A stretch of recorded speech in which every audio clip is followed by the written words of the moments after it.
Shalom and welcome to this edition of Revealing the Truth, where we cover the headlines, the heartlines, and biblical truth. I'm your host, the Reverend Rabbi Eric Walker, and author of the newly released book, The 7 Laws of Abundant Living, Lessons Learned from the Tree of Life. But we're here today in studio talking with May Patterson, author of the newly released book, Seeking a Familiar Face, The Transformational Journey of Connecting with God. May, welcome to Revealing the Truth. Thank you. Good to be here. May, you drove down from the Huntsville area, northern Alabama. Okay, you're an Alabama girl. You have roots in Alabama. As a matter of fact, I think you wrote that your family has been up in that area for so long that the advice they gave you when you were young would be nice to everybody because you're probably related to them. That's right, and I probably am. My family's been there since the 1800s. Since the 1800s. Yes. So, and you describe yourself as you live in the city, but you're kind of a pseudo country girl. Yes. Yes. How do you balance that out? I mean, Huntsville is a thriving metropolis now of rocket science and the Space Center and all the things going on with expansion. One of the fastest growing and one of the greatest cities ranked to live in the United States. Right. And you live in one of the fastest growing counties. How's that impacted life for 175-year entrenched family, 200-year entrenched family? A lot. It has changed so much since I was born, for sure. And our family happens to own a farm still within the city limits. And the city has grown up all around Jones Valley. Don't know if you've ever seen that or not. But the city has grown up so much around that. And so I felt like I grew up in the country, but actually our city is quite progressive now, and I'm very thankful for that. Good. Now, you married your high school sweetheart? College sweetheart. College sweetheart. Yes. College sweetheart. Yes. All right. And you have how many children? 3. 3 children. 3 children. Yes, they're all grown now. All grown. Yes. So it's you're empty nesters. I'm an empty nester. And how is that? What's the adjustment like? Well, for me, it was quite an adjustment because I had 3 children in 2 years. And I talk about that in the book, what a stressful time that was for me to try to meet the needs of so many people. But now they're grown. And that was also a big adjustment, too. And after they left all at once, I just didn't know what to do with my life exactly. And so I started writing and had a few articles published, and so I started going to classes at Stanford University and different conferences around and learned how to write, and that led to a blog, which led to a Bible study and a book now. And a website, maypatterson.com. Yes. And people can follow you. They can follow your first book and now this book, Seeking a Familiar Face, The Transformational Journey of Connecting with God.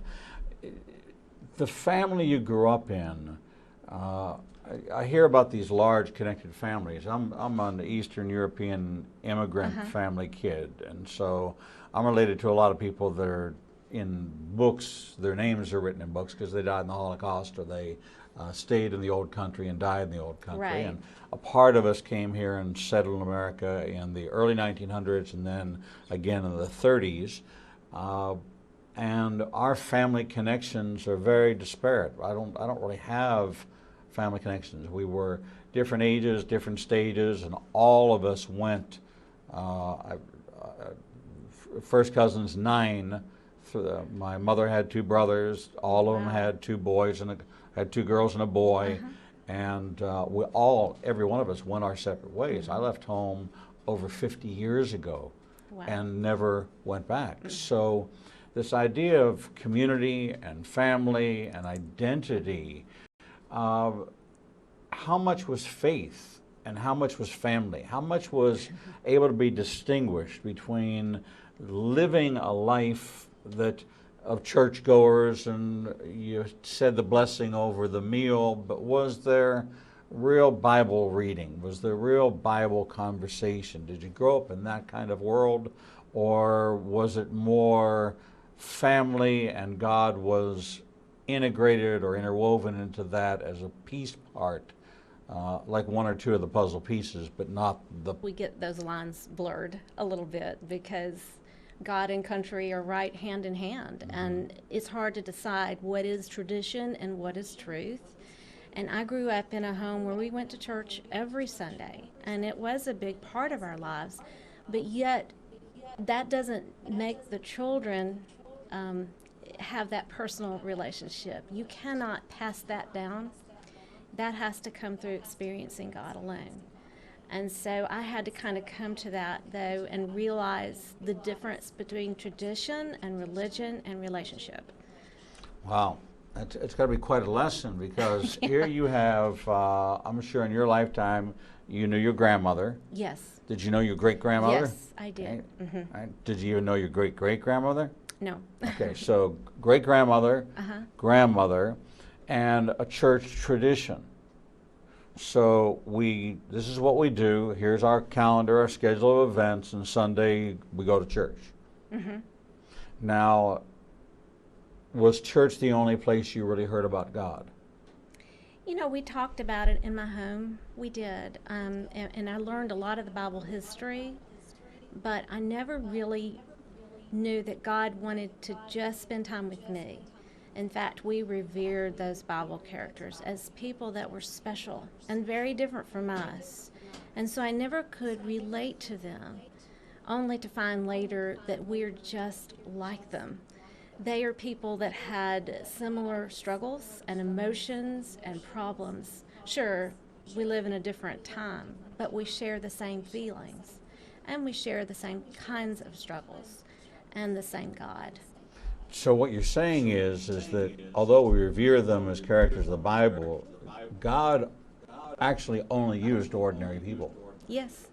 Yes. He used ordinary people to do extraordinary things.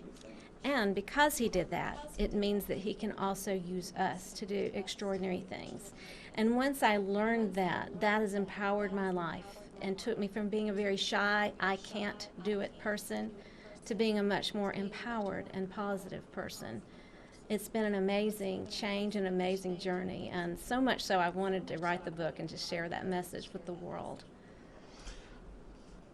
You know, we're talking offline that most Christians that I know would be able to write a biography about God as if they were writing about a person that they had a historical background, like Abe Lincoln. Right. So if I wanted to write a biography about Abe Lincoln, unfortunately, I wouldn't be able to talk to Abe Lincoln. I could only read what he wrote and what was written about him, but I wouldn't be able to establish anything of a personal nature. I might walk away with some personal anecdotal connections to something, but it's really one person removed from a relationship with me. Right. And we have somehow compartmentalized God as this entity we'll read about and we'll talk about, and we'll do things for. We're motivated Right. to do things for. We Right. want to serve God. We want to give to God. We want to help build God's kingdom. But it's almost as if he's a director or a CEO as opposed to a co-laborer, or as opposed to a partner, or as opposed to an integrated part of ourself. How do you think we got there? Well, I think you can know a lot of facts about God, but experiencing him is so different. I wrote Seeking a Familiar Face because I wanted readers to think about looking after someone, for someone every day who's familiar, who we belong to, who we share the same name with, and who loves us. That sense of awe and belonging we can have every day. And I think that makes a big difference in the way you live your life when you know who you belong to, and when you've experienced that, and when you feel that familiarity. It makes a difference. It's a much more positive way to live. Yeah, it's interesting. In your life, you haven't really moved out of the area. No. In my life, I went from Pittsburgh to Massachusetts, then to college in Pennsylvania, then to New York and to Virginia and to Ohio and to Rhode Island, to California, to Georgia, Goodness. to Alabama. And so, and you know, the whole time what I was doing in all these moves, and I moved a lot. I was an executive with Hewlett Packard, executive with AT&T. They moved me around a lot. I was looking for a familiar face. And you found him in Well, Birmingham? it took me 44 years. I was wow. raised in a traditional Jewish home. Yes, yes. So I come from a completely different perspective. In the Jewish world, you gravitate towards the Jewish community, where we have familiar places because we've done the same thing in every city that Jews have settled in throughout the world. We'll build a synagogue, we'll build a community center, we'll build a hospital, and we'll build a home for the aged. Right. So you don't have to wonder where you're going to go to meet Jewish people. You go to the synagogue. That's easy. Right. That's a breeze. Okay, that's a connection point. And because of our naming convention, Abramowitz, Cohen, Abrams, Aronson, our names give us away. Right, right. You know, oh, your name's Saul Abramowitz. Let me guess, Jewish? So there's a lot of things from an identity to find familiarity, which is why we as a people, as small as we are, 14 million, gravitate towards the Jewish community within the communities in which we live. Because we're what? We're seeking a familiar face. Right. We find comfort with people that speak the same language, eat the same foods, can share the same experiences. And what's interesting about what you have done is you had all of that in the natural and none of that in the supernatural. And you would think, and as I talk to so many different guests, that usually the thing that's missing the most in the natural is where God comes into our life to fill that specific hole. I had a terrible dad. I found a wonderful father. I had no relationship and connection with family, and I found the body of Messiah. I came from a life of abandonment and drug abuse, and God redeemed me. Here, you have all the you have so much familiarity that you're related to everybody. Okay? Everybody's a familiar face to you.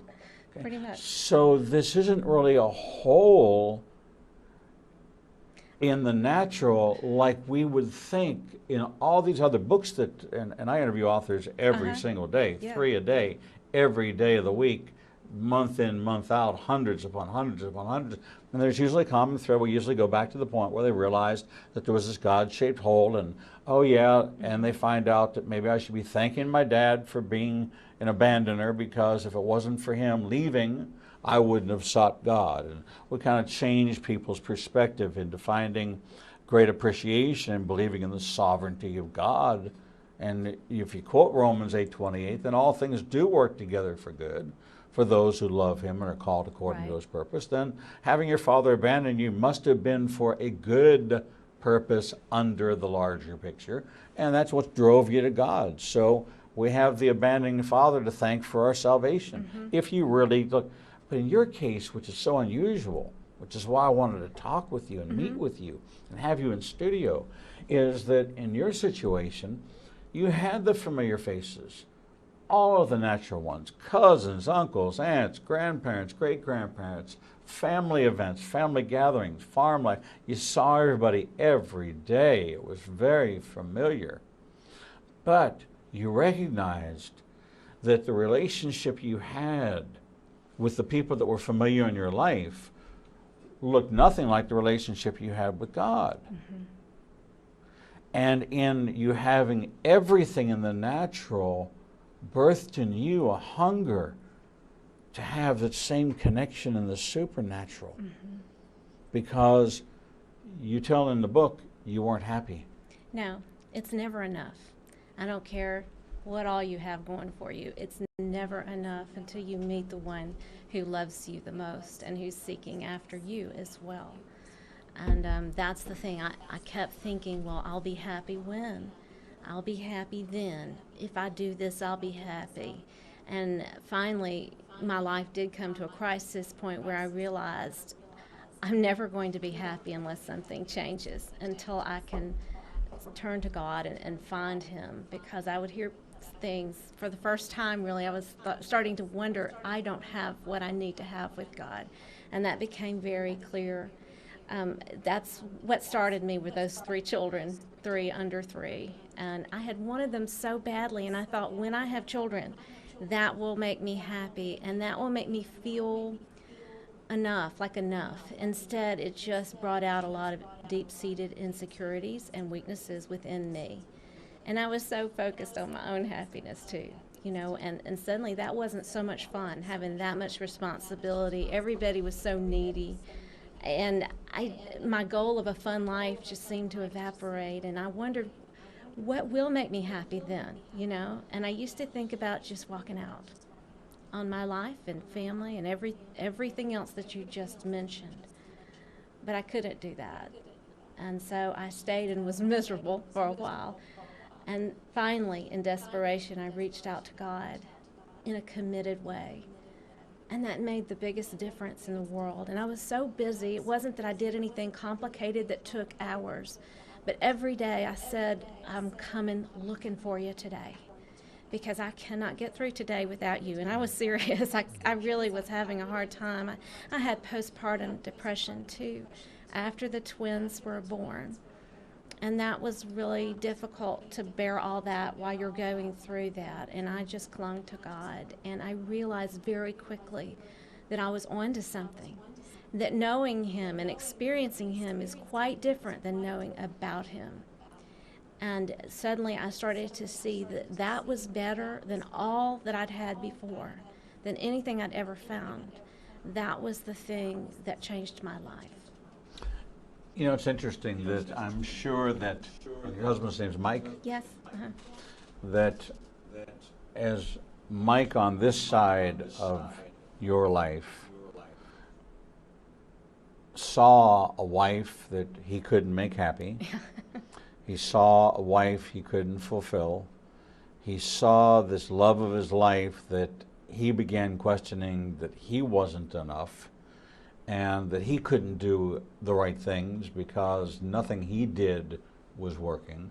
So we have to look at the larger impact on the family and the family dynamic. And now you've got a husband who's going through his own struggles. And I would guess you might not have been so approachable. No. Very proud. About addressing these kind of things. Right. Maybe not as open and transparent as you are today. Mm-hmm. Soft and sensitive. Probably at that time, maybe just a little bit sharper edge than you might have now. Yes, I was a big complainer. Mm-hmm. I was never wrong. I always had to have the last word, and I always had to go around giving my opinion to everyone. And I've learned, really, that it doesn't matter a lot of times what I think. I don't have to always give it and force it. I don't have to pretend like I'm always right. Such freedom in just saying, I'm wrong. And in the book, I share about a lot of my mistakes that I've made. And my blog writing and speaking, I have a speaking ministry. I'm very upfront with things that I still struggle with. And I found tremendous freedom in that. But going back to Mike, he has seen a changed wife. He used to laugh about that dripping faucet verse where the complaining wife is like a dripping faucet. Right. And now it's a joke, but I think at that time it was pretty real to him. I'm sure it was. Very stressful time in our marriage, too, not just in my own personal life. And that's the thing, seeking God and finding Him never just affects you. It always affects other people around you. In fact, all the characters that I talk about in the Bible characters in my book, they went on to affect millions of people. They're still affecting us today. Them reaching out thousands of years ago to find God and to really connect with Him still blesses us now. It's interesting the characters you picked, because you go from the youngest king to a man who I would describe as, if I was giving a diagnosis, was depressed. asked for his life to be taken from him many times. Take my life. It's too much for me to handle. Kind of a griper, complainer. The people were griping at him, and he griped to God and kind of pushed back and said, listen, I'm not the right person for the job, as if we're talking to the sovereign one, and you know, it's this come let us reason together kind of thing. You just listen for a minute and I'll tell you how I think it should be. To the thief, to Mary, to Zacchaeus, to David, to Elijah, the suicidal one. He prayed, just kill me now, basically. Right. I'm it. I'm the last one. They're trying to kill me. So before they get to me, before that crazy Jezebel and her maniac husband get to me, you know, and God kind of in a laughing way says, what, I've reserved for myself a remnant of 7,000. I'm not concerned about you one. You're so caught up in the noise of the thunder and the fire and the lightning and all the noise and the chatter. And what I'm telling you, it's just in the still quiet. It's in the small voice. But the characters that you pick and the style you use, and I want to talk about it before we go to break, is you use a particular literary tool. Okay. Now, I'm a writer. I've been a writer for a long time, and I deal with writers. We're like if you watch on television the show Inside the Actor's Workshop, we're kind of inside the author's workshop. Yes. You know, we want to know what makes you tick. We want to know, you know, we want to dig into I want in your business, I want in your home, I want in your family, I want in your arguments, I want I want all that, because when I know all that and then I see how you identified and you use the characters in the Bible, but you gave the story and the testimony as a first-person account, as if it was you in that circumstance. Because in reality, it was you in that circumstance. We have taken the stories and the characters of the Bible and we've made them somebody else. When God was trying to use them to make us realize that we are them. Right, I agree. I'm David. I lament before God. Psalm 13, for me, for 5 years, every day, I would drive in my car with tears rolling down my face as I drove to my office, listening to Psalm 13. How long, O God, will you be silent? How long? Look upon me and answer. How long will you let this sorrow be in my heart? And I was serving the Lord. I was leading a congregation.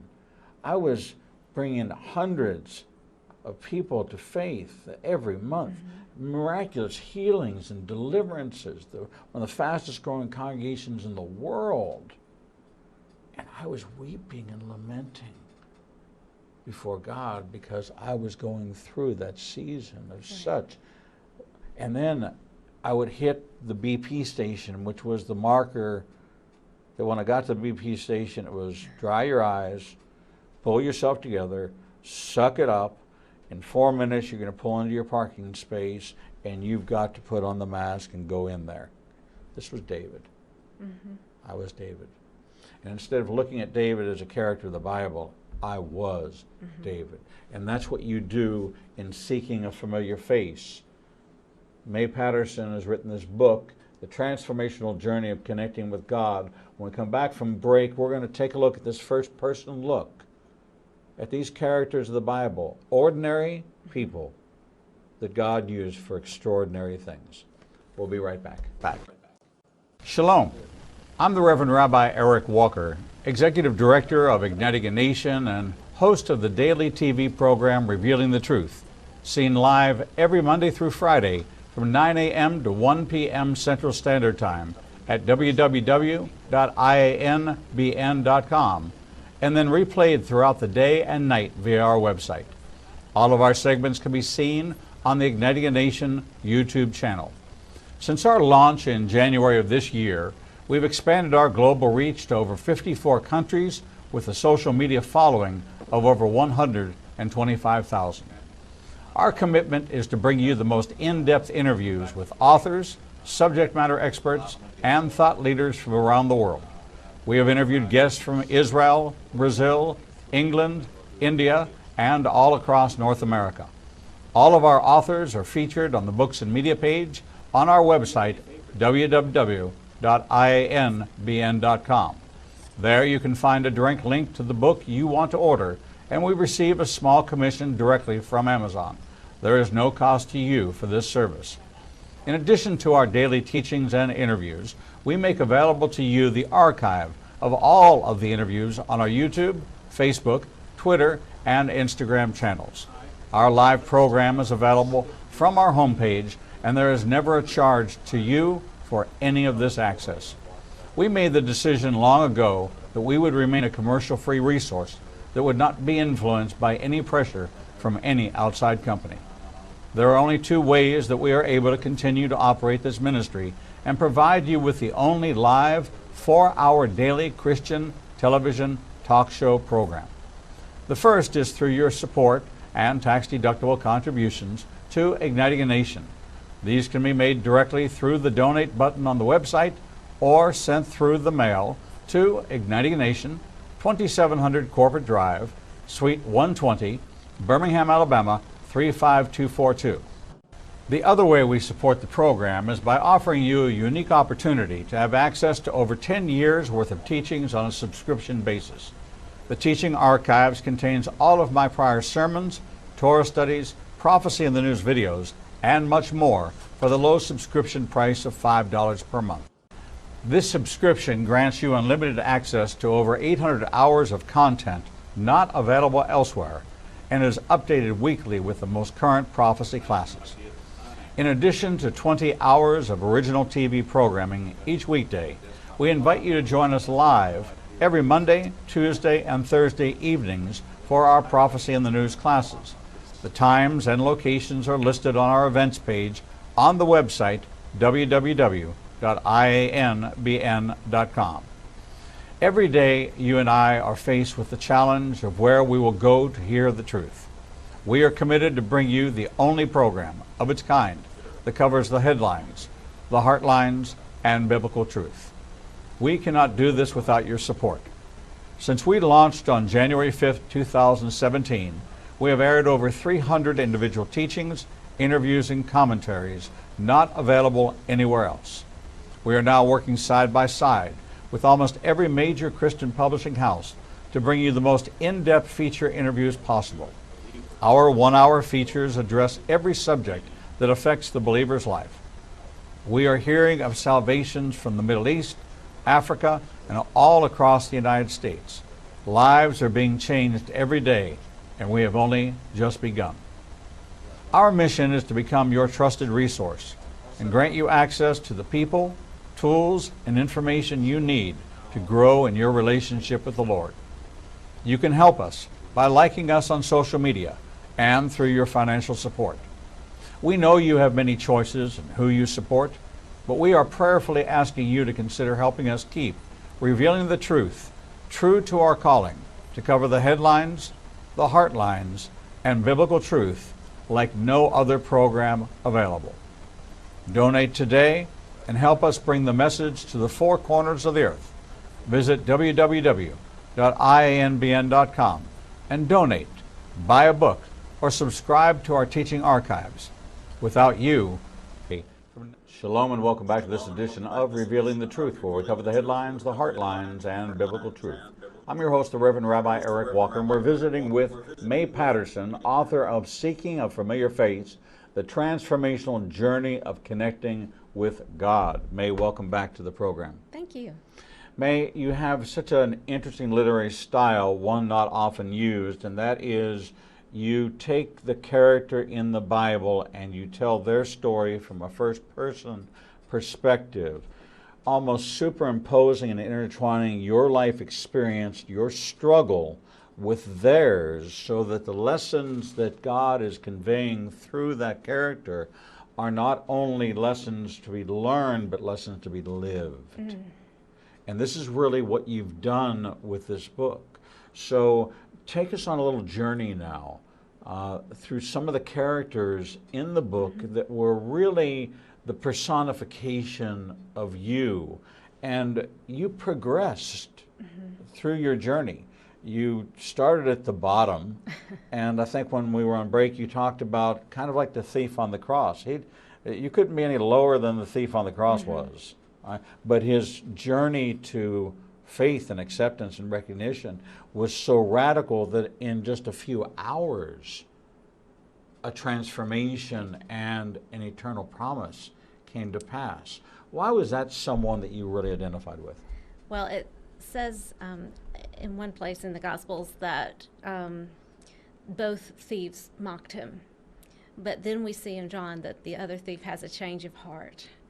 And I think being in the presence of Jesus is what changed him. He saw Jesus. He heard Jesus. He had ears and eyes to see him. And he reached out for mercy and called him Lord. And that is such a picture of me in a way, because I was very proud at one time too. I was a good Christian. I did things right, the right way the first time and all that stuff. And so I can see that pride in me.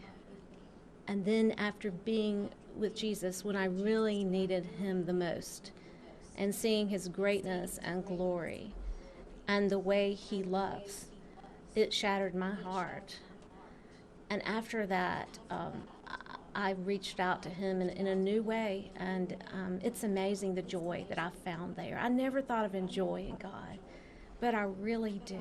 And I can't help but write and talk and speak about him now because of that joy. I want to share that joy.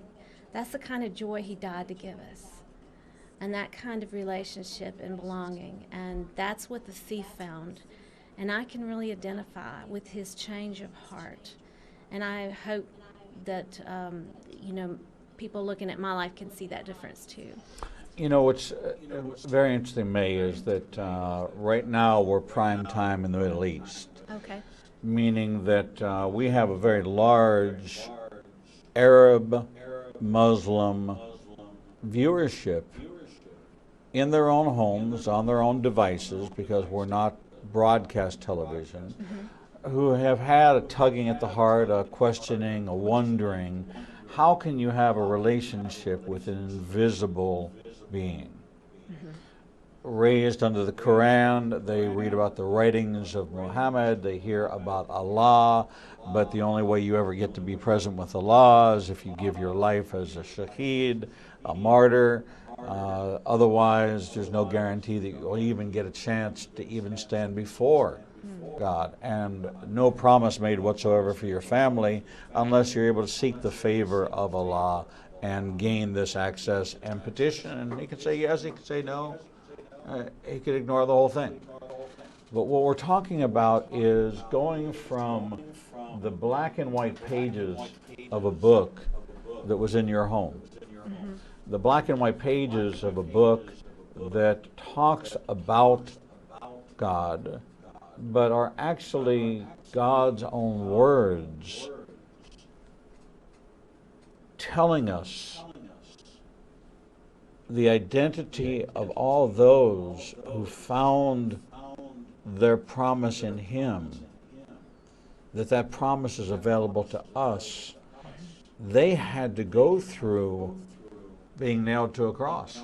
They had to go through the lament of bearing a child. They had to go through the loss of a parent. They had to go through all this. We don't have to go through any of that to experience the love and the mercy and the grace of God. But yet, because of our human nature, most of us have to go through it. Right. But on the journey that you take us through it and say, okay, I went through it, just like Zacchaeus, just like the thief, just like Mary of Bethany. I experienced that same thing, and I experienced the same result.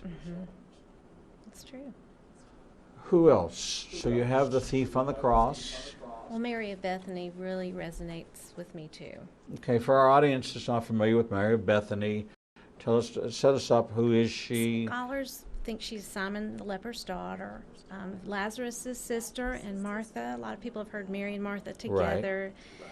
But I think Mary, I don't know this for sure, but just in looking at all the different accounts, I think Mary was probably the youngest of the three. And she lived in Bethany, which was a very small town, not very far from Jerusalem. It was sort of a stopping point on the way up to Jerusalem. And I'm sure in her day it was probably a shabby little town. And so she's the youngest woman in the shabbiest little town, stopover place, wide place in the road. And she probably thinks that she will always live there in obscurity. And yet she rises to anoint the King of Kings with oil when they had a dinner for Lazarus after he was resurrected. And that is such a beautiful, beautiful story. And it tells me I was sort of similar. I was very shy growing up and the youngest girl in my family and the one that no one heard from.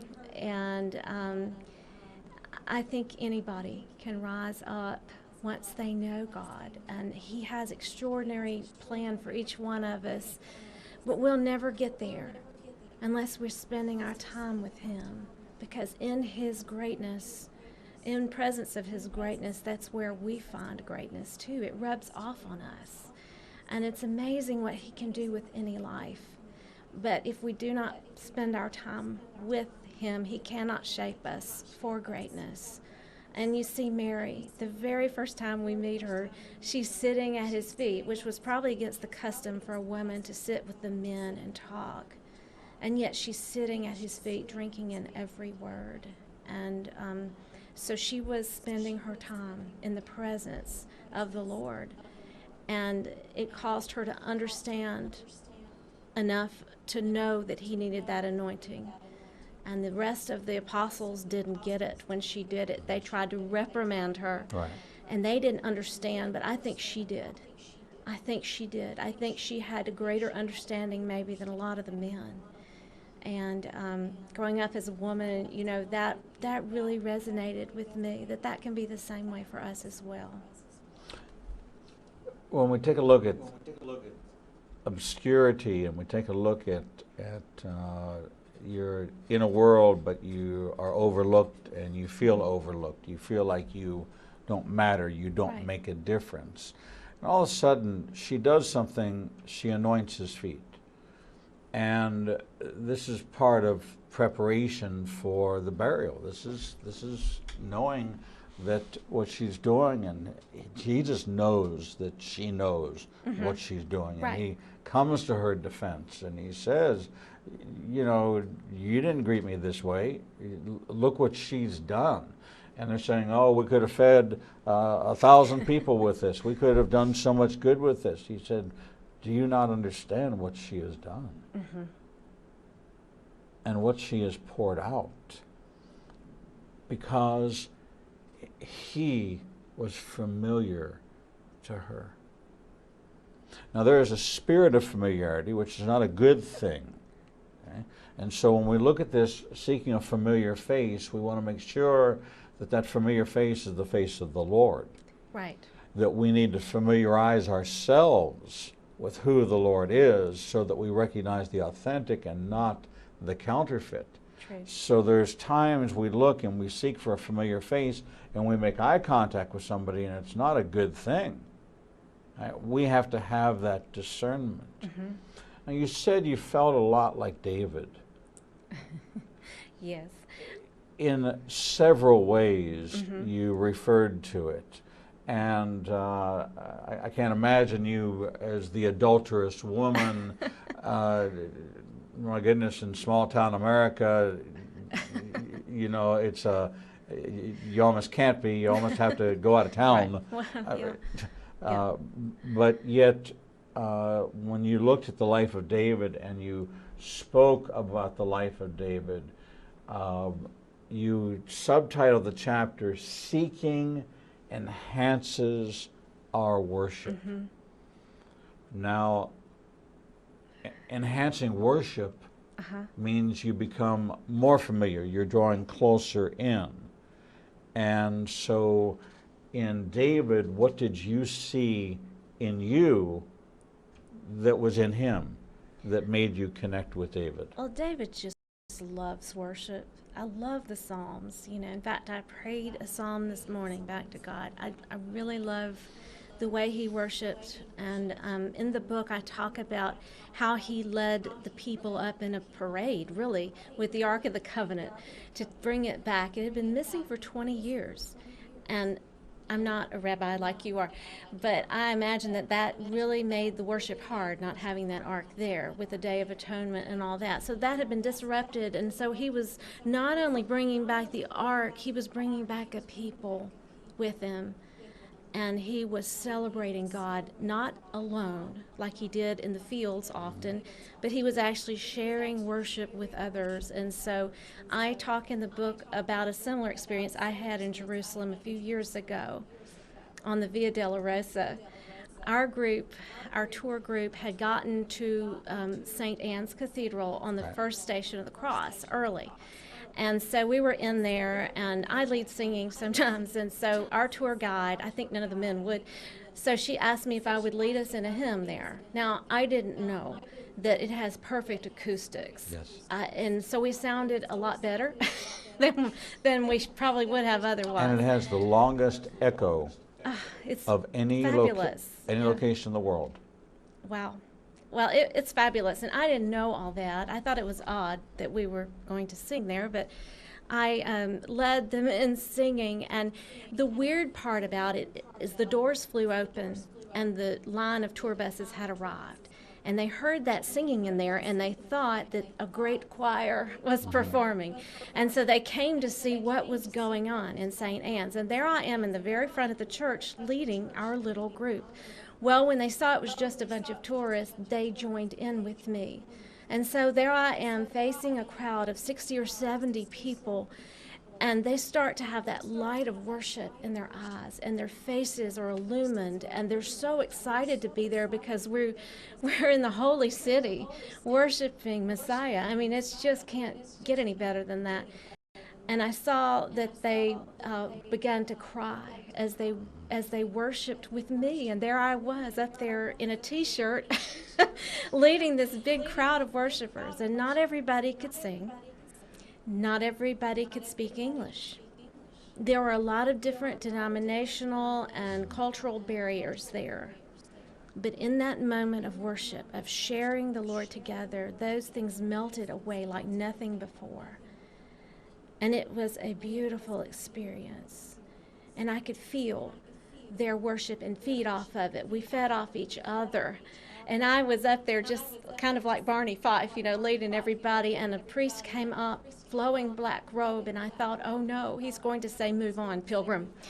But instead he asked me, he saw it too, and he said, they need to worship, please lead them. I've never really been asked that before.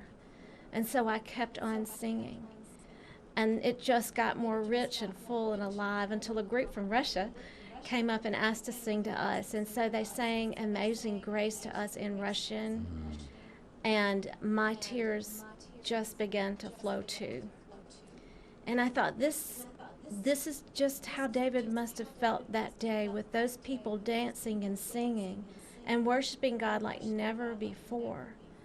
This must be how he felt, feeding off one another, being encouraged by one another, sharing the Lord together in an active kind of worship.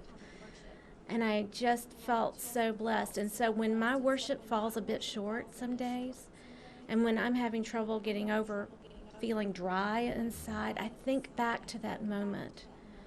And I tell readers to do the same thing. I know a lot of people that read my book already worship.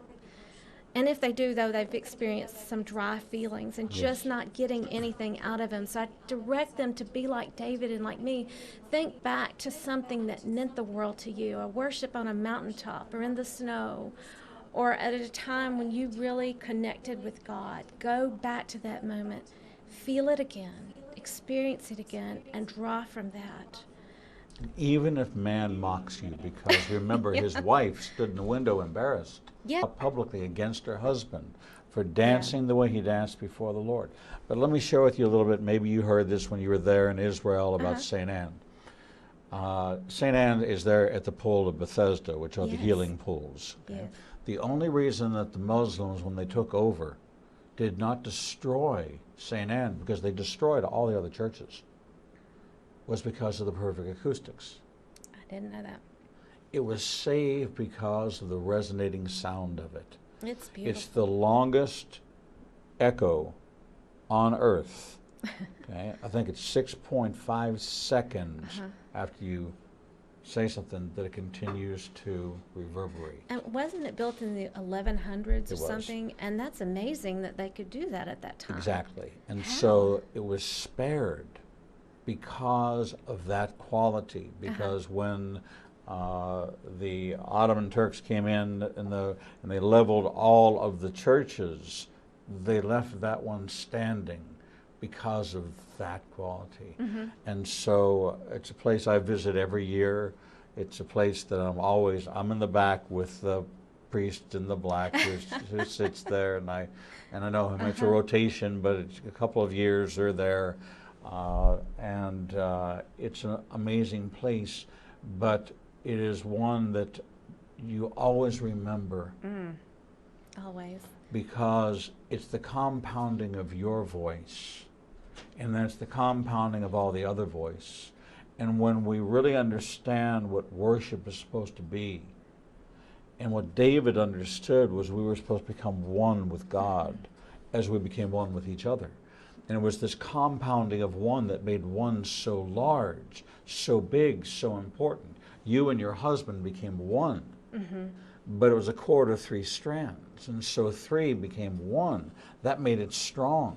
Then you joined together with strangers, and that voice was one voice, but that much louder and more compound. It wasn't 150 individual voices. It was one voice. And this is what God is calling. And this is why we have to remove God from the unfamiliar to the familiar, from the God of creation to being so big and so mysterious and so far away, to seeing the picture that was given to me many years ago when I was asked to hold my hand as high as I could, and then realize that God reached all the way down the rest of the way, that my limitations were this far, but he had none. Right? And he wanted to take a hold of my hand and draw me closer to him so his face would become familiar. Right. Isn't that beautiful? Yeah.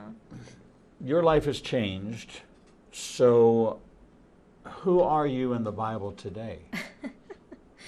What character are you the first person of today? You know, probably Barnabas, if I had to. He did a lot of different things. He was born a Levite on the Isle of Cyprus, and I think scholars think that he was probably sent to be educated in Jerusalem and probably ran into Jesus there, and his life totally changed after that. And he started to serve the church in multiple ways. And so he started speaking. He started, well, we don't know if he wrote letters or not, Right. but I think he probably did. He did fundraising. He did a lot of different ministries of caring for people. He brought funds, you know, and I'm sort of seeing myself being used by God in a lot of ways I never dreamed. I never dreamed of being a writer.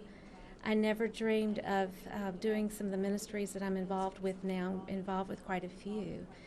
And it's amazing once you start becoming familiar with God and you start abiding in him, the fruit comes. And he takes someone who's negative and quiet and not very productive, who does nothing, produces nothing of any value, and then suddenly I'm putting out devotional collections and I'm doing, you know, speaking and working with women, especially everywhere. I've worked in several different situations with weekend retreats and married retreats, and it's amazing the places God has me to go, and so I can kind of identify with him. In the book, I write about Barnabas standing in the front of the ship, thinking, "Where am I? What am I doing now?" Right. On the first missionary journey. And he's learned he doesn't know where the wind will take him, but he has learned to trust it. And that's what I try to say to myself when I do things that are stretching and a little bit outside of my comfort zone, which God has me doing often these days. I don't know where that wind of the Spirit will take me, but I have learned to trust it. We've been talking with May Patterson, author of Seeking a Familiar Face, the transformational journey of connecting with God, as she takes us on a first-person journey from Josiah to Moses to the thief on the cross to Mary of Bethany, Zacchaeus, David, Elijah, Ruth, Hannah, Barnabas, and then to the point where we come to the realization that no matter how familiar we are with the face of God, we should never stop seeking, because he's always revealing more of himself to us. When we're ready to receive more, he is faithful to give us more. And so, May, thank you so much for coming down, for making the trip down to share this journey with us. I encourage you to visit the Books and Media page of ignitingnation.com. Click on Seeking a Familiar Face. Look for May Patterson. Find her on Amazon, on Barnes & Noble. You get it for your Kindle, for your Nook, on all of the available sites.